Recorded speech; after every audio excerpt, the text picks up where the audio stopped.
출애굽기 20장 17절 함께 읽으시겠습니다. 내 이웃의 집을 탐내지 말라. 내 이웃의 아내나 그의 남종이나 그의 여종이나 그의 소나 그의 낙이나 무릇 내 이웃의 소유를 탐내지 말지니라. 하이델베르그 문답 제37과 10계명 10번째 계명 내 이웃의 집을 탐내지 말라 하는 말씀을 보겠습니다. 제가 문답 읽겠습니다. 제107문 성경은 무엇을 탐심이라고 합니까?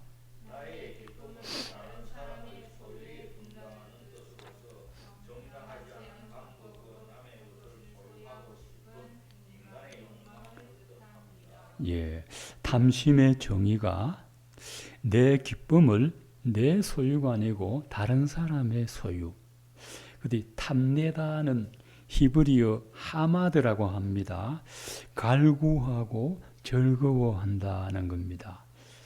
그래서 내 것이 아닌데 남의 소유를 가지고 싶은 것이 이게 탐심이라는 겁니다. 탐심. 남이 살고 있는 저 집에 내가 살았으면 다른 사람이 타고 다니는 좋은 자동차 나도 타고 싶었으면 다른 사람이 입고 있는 아주 화려한 옷 나도 입었으면 이게 탐심이라는 겁니다. 자, 제108문 탐심은 왜 생겼습니까?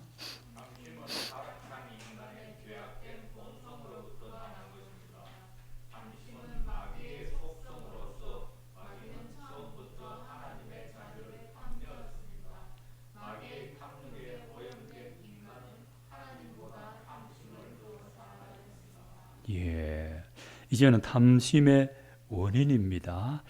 인간의 제약된 본성이 탐심의 원인인데 이 탐심은 마귀에게서 온 겁니다. 마귀의 탐심에 하와가 속아서 선악과를 탐내다가 그 선악과를 먹고 죄를 범하고 그 탐욕에 오염된 인간은 이제 하나님보다 탐심을 더 사랑하게 됐습니다. 하나님보다 세상 것을 더 탐내는 그게 탐심. 그래서 골로새서 3장 5절에 탐심은 우상 숭배라고 했습니다. 왜냐하면 탐심을 더 사랑하기 때문에. 제109문 탐심의 대상은 누구입니까? 내 이웃이라고 돼요. 내 이웃의 집, 내 이웃의 아내, 내 이웃의 남종이나 여종이나 내 이웃의 것. 110문 하나님은 무엇을 탐내지 말라 하셨습니까? 이게 장소적으로는 가까이 있는 사람이고 관계적으로는 나와 관계가 있는 사람입니다. 여러분 교환에는 없으나 열왕기상 21장에 아하 왕이 나봇의 포도원을 탐내어서 빼앗는 장면이 나옵니다. 아합이 있는 왕궁에서 가까운 곳에 나봇의 포도원이 있습니다.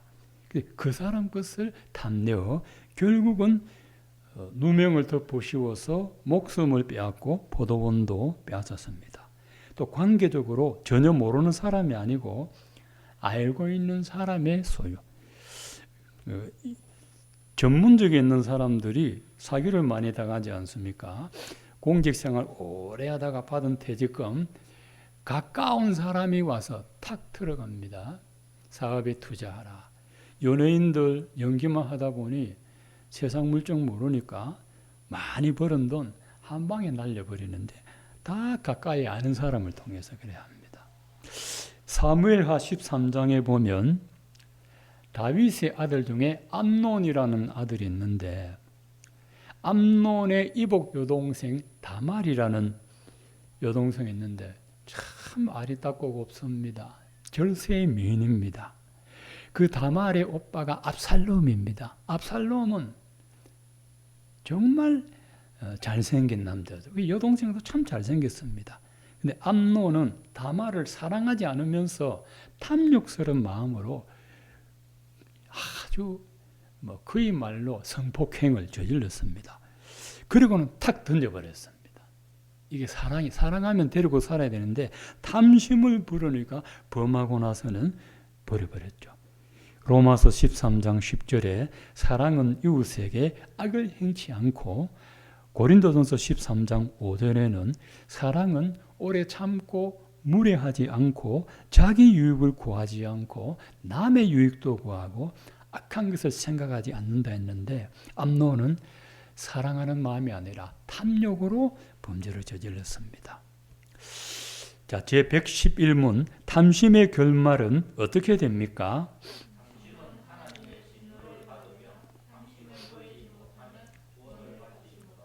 예, 여호수아 7장 21절에 보면 아간이라고 하는 여호수아의 부하가 아이성 전투에서 전리품이 있는데 하나님이 그거 다 없애라고 했어요. 그런데 이 사람이 보니까 탐이 났습니다. 그죠? 신할산, 요즘 옛날로 좀 바벨론에 외투 한 벌하고 은하고 금을 땅 속에다 숨겨 놓았는데 아무도 모르죠. 자기만 아는데 이거 어떻게 발각이 됐느냐? 아이성 전투에서 이스라엘 백성이 전패를 했습니다. 조그마한 성이에요. 그야말로 아이성이에요.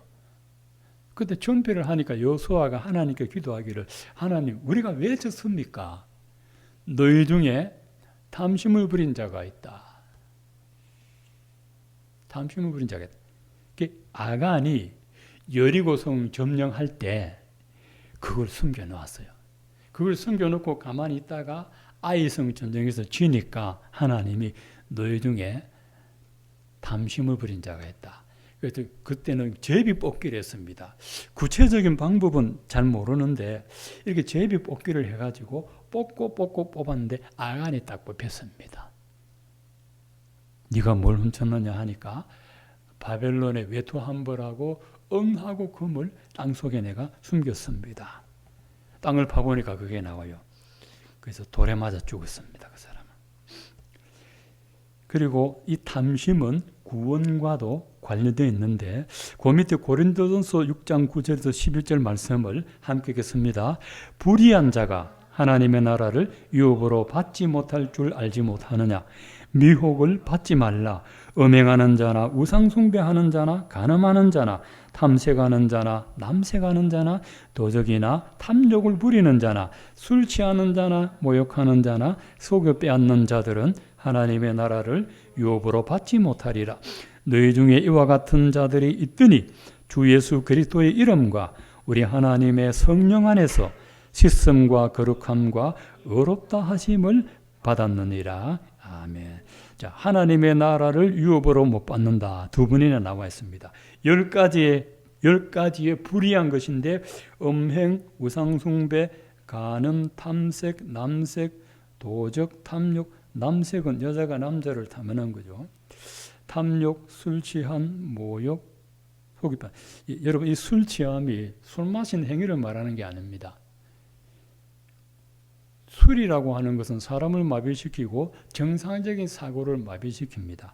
마시는 술 아니라도 우리 마음을 세상에 취하게 만드는 것도 그것도 술입니다. 탐욕에 빠지게 하는 것은 술 취하는 것입니다. 그게 구원을 받지 못하는 겁니다. 그리고 모욕을 주고 속여서 빼앗는 것, 이게 하나님의 나라를 유업으로 받지 못한다 했습니다. 자, 112문 탐심을 이기려면 어떻게 해야 합니까?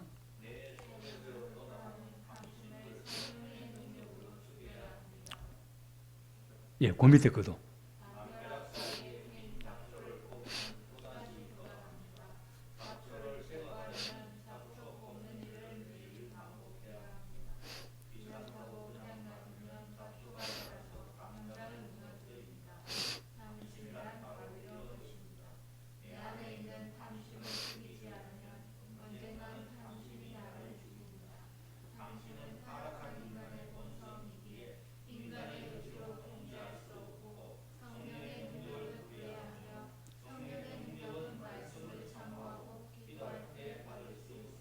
이게 첫 번째 탐심을 이기는 방법.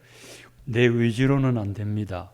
성령의 능력으로 죽여야 됩니다. 골로새 3장 5절에 보면 탐심을 죽이라. 탐심을 죽여라. 좋은 예가 있습니다. 잡초 뽑고 나면 떠나고 뽑고 나면 떠나는데 귀찮다고 안 뽑으면 그 잡초 무성하여 담장 무너지죠. 그러니까 돋아나면 뽑고 계속 뽑는 거, 탐심이 계속 생깁니다. 그때마다 죽이고 해야 됩니다. 자, 둘째 시작. 자족하는 마음을 가지는 것입니다. 처음에는 탐심을 죽이고 두 번째는 자족하는 것. 있는 것으로 만족하는 것. 여러분 교환에는 없으나 이 탐심은 만족할 줄 모릅니다. 탐심에 빠지면 만족이 항상 불만입니다. 만족이 없습니다.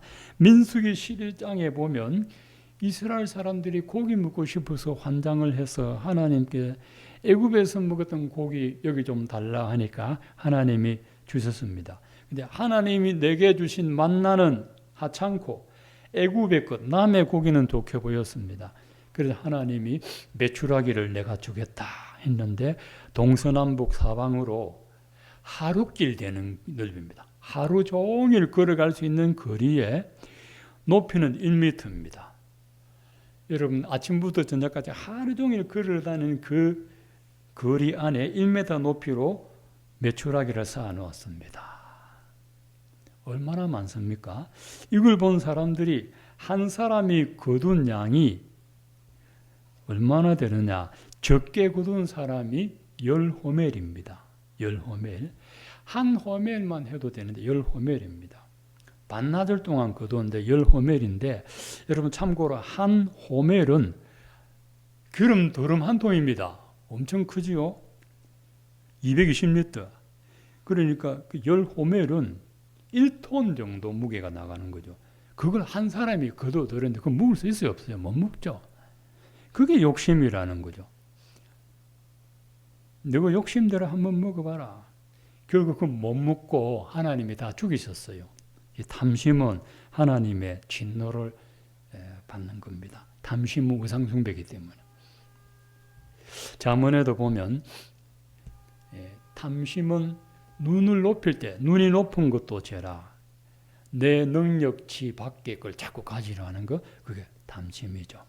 그래서 탐심은 만족을 모르고 자족하는 마음을 배워야 되는데 빌립보 4장 11절에서 13절 읽겠습니다.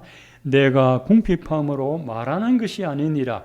어떠한 형편에든지 나는 자족하기를 배웠노니 나는 비천에 처할 줄도 알고 풍부에 처할 줄도 알아. 모든 일 곧 배부름과 배고픔과 풍부와 궁핍에도 처할 줄 아는 일체의 비결을 배웠노라. 내게 능력 주시는 자 안에서 내가 모든 것을 할 수 있느니라. 이 자족함은 모든 상황을 다스릴 줄 아는 통제력입니다. 풍부해도 교만하지 않고 비천해도 비굴하지 않는 겁니다. 여러분 배부른 사람이 배고픈 거 못 참고 배고픈 사람이 배부른 거 못 견딥니다. 가난한 사람이 로또 복권 당첨되면 그 돈을 가지고 알뜰살뜰하게 사느냐? 일망타진해버립니다. 더 안 좋습니다. 멀쩡한 직장 사표 내고 그 돈 가지고 몇 년 사이에 탕진하고 직장도 잃고 돈도 잃고 타락한 인생이 됩니다. 그런데 배부른 사람, 부자는 가난을 잘 적응 못합니다. 가난할 때를 적응 못합니다. 그런데 바울은 하나님이 연단을 하기를 배부른 것도 죄 안 짓고 잘 누리게 하고 배고픈 것도 잘 누릴 수 있도록 하나님이 바울을 훈련을 시키셨습니다. 또 존귀함에 처할 줄도 알고 비천에 처할 줄 아는 것을 가르치셨어요. 여러분 높은 자리에 앉으면 나도 모르게 교만해지는데 높은 자리에 앉아도 겸손하고 비천한 자리에 앉아도 비굴하지 않고 당당하게 사는 이런 거를 하나님이 바울에게 일체의 비결을 가르쳐 주셨습니다. 그래서 그 밑에 내게 능력 주신 자 안에서 내가 모든 것을 할 수 있느니라. 이 얘기는 하나님이 능력 중에 뭐든지 한다 그 뜻이 아니고 앞에 있는 거. 배부름도 감당할 능력, 배고픔도 감당할 능력, 비천을 처할 때도 감당할 능력을 내가 받았다 하는 그 능력입니다. 그 능력. 그거를 가지고 내가 모든 것을 할 수 있느니라 하는 겁니다. 여호수아 14장을 보면 모세가 죽고 그 후계자가 여호수아가 됐는데 사실은 여호수아보다 더 괜찮은 후계자가 있는데 여러분 혹시 아십니까? 갈렙이라는 사람이 있어요. 예수 믿는 사람 중에 갈렙이라는 이름 가지고 있는데 이 갈렙은 여호수아와 동년배인데 아주 괜찮은 장수입니다. 그 가나안 땅에 거인족이 살고 있는 그 땅을 내게 달라 해서 가나안 땅에 거인이 있어서 안 들어갈려 했지 않습니까? 근데 갈렙이 그때 나이가 85세입니다. 아무도 안 가는 곳 내가 가겠다. 거인들이 있는 땅, 그 헤브론 땅 내게 달라. 험한 산지 내게 달라. 이 산지를 내게 주소서. 이게 갈렙의 노래예요. 이 달라. 내가 감당하겠다 했는데 이 갈렙은 여호수아의 자리를 탐내지 않아서 여호수아가 죽을 때까지 갈렙은 인자로서 살았습니다. 인자로서. 그러니까 이게 탐내지 않는 거죠.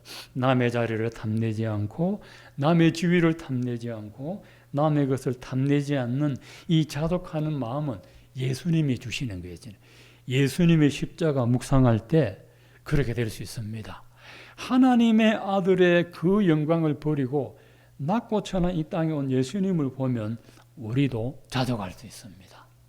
하나님의 아들의 신분을 버린 예수님이라면 우리는 죄인의 신분이니까 자족할 수 있는 것이죠. 그리고 세상 바라보지 않고 예수님 바라볼 때 우리는 자족할 수가 있습니다. 여러분 세상 보면 욕심밖에 안 생깁니다. 내 눈앞에 보이는 거 다 가지고 싶지만 이 창문 너머 어렴풋이 예수 그리스도의 십자가를 바라보면 거기에 우리의 자족이 있게 됩니다. 오늘 말씀 정리합시다.